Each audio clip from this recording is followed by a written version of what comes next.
तस्वीरें दिखा देते हैं। देवेंद्र फडणवीस इस वक्त बीजेपी मुख्यालय में पहुंच गए हैं। ये मुंबई की तस्वीरें हम आपको दिखा रहे हैं। देवा भाव यानी इस चुनाव ने एक बार फिर से ये बता दिया है, चुनाव ने फिर से ये मैंडेट ने बता दिया है कि जो ब्रांड देवेंद्र फडणवीस है वो वक्त के साथ और ज्यादा मजबूत हुआ है। जो कद है देवेंद्र फडणवीस का वो वक्त के साथ और भी ज्यादा मजबूत हुआ है। अपने चेहरे पर पूरे चुनाव को देवेंद्र फडणवीस ने लड़ा।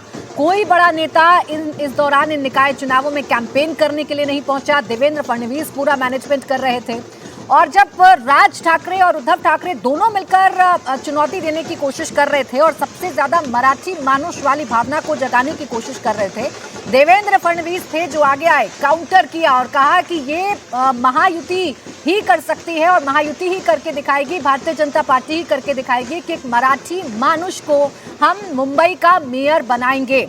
और देखिए नतीजे यही बता रहे हैं कि एक इतिहास रच रहे हैं देवेंद्र फडणवीस। आप तस्वीरें देखिए, महाराष्ट्र के नेता उनके साथ हैं, आशीष शेलार उनके साथ नजर आ रहे हैं, पंकजा मुंडे उनके साथ नजर आ रही हैं, इसी मंच पर हैं।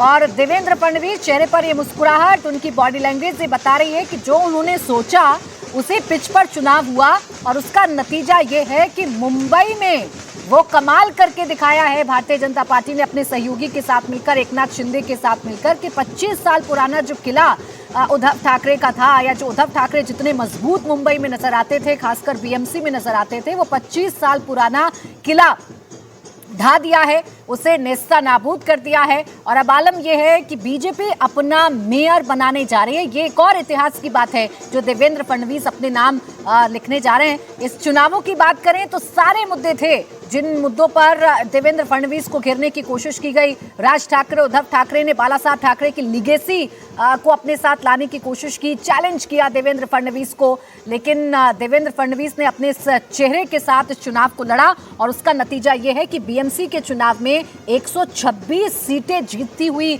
महायुति नजर आ रही है। यानी देवेंद्र फडणवीस और एकनाथ शिंदे इसको मिलते हुए नजर आ रहे हैं और देखिए विक्ट्री का साइन दिखा रहे हैं। और ये विक्ट्री का साइन देवेंद्र फडणवीस के इस मैनेजमेंट को जाएगा, संगठन के मैनेजमेंट को जाएगा, तमाम नेताओं की मेहनत को जाएगा, जिस तरीके से कॉम्बिनेशन बिठाया गया। और सबसे बड़ी बात यह है कि इस बार बीजेपी ने महाराष्ट्र में एक बार फिर से दिखा दिया है कि अकेले दम पर भी अब भारतीय जनता पार्टी कमाल कर सकती है, क्योंकि कई ऐसे इलाके हैं महाराष्ट्र में जहां बीजेपी ने अकेले दम पर चुनाव लड़ा, जहां शिंदे गुट ने भी यानी कि शिवसेना ने भी बीजेपी के सामने खड़े होकर टक्कर ली और वहां भी बीजेपी ने कमाल करके दिखाया है।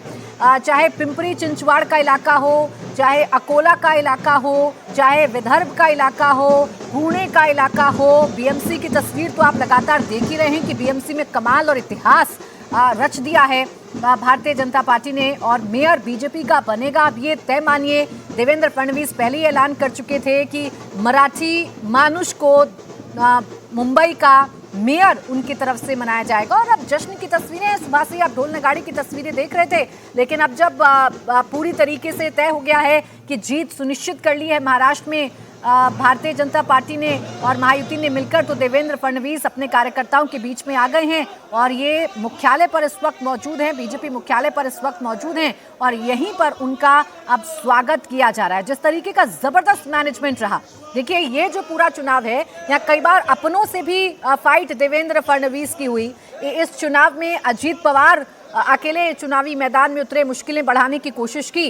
यहाँ पर एकनाथ शिंदे और भारतीय जनता पार्टी के समर्थकों में भी कई बार रसाकसी की खबरें सामने आई, मारपीट की खबरें सामने आई। यहाँ देवेंद्र फडणवीस के सामने ठाकरे ब्रदर्स मिलकर चुनौती देने की कोशिश कर रहे थे, लेकिन ये वो एक चेहरा जिसने विधानसभा चुनावों में भी करिश्मा करके दिखाया था, तो साथ ही साथ ये जो नगर निकाय के चुनाव हैं इनमें भी करिश्मा करके दिखाया। एक बार फिर से ये बता दिया है कि जो ब्रांड फडणवीस है वो वक्त के साथ मजबूत हो रहा है, वो वक्त के साथ और भी बढ़ रहा है। साथ ही इन चुनावों के मैंडेट ने ये भी बता दिया है कि भले ही एड़ी चोटी का दम क्यों नहीं ठाकरे ब्रदर्स ने लगा लिया, वो उनका दम जो है वो पूरी तरीके से निकल गया। खासकर अगर वोटर्स की बात करेंगे, इक्वेशंस की बात करेंगे, तो हिंदुत्व के एजेंडे के सामने जो जाति फैक्टर हैं, जो कास्ट फैक्टर्स हैं, वो भी कहीं ना कहीं टूटे।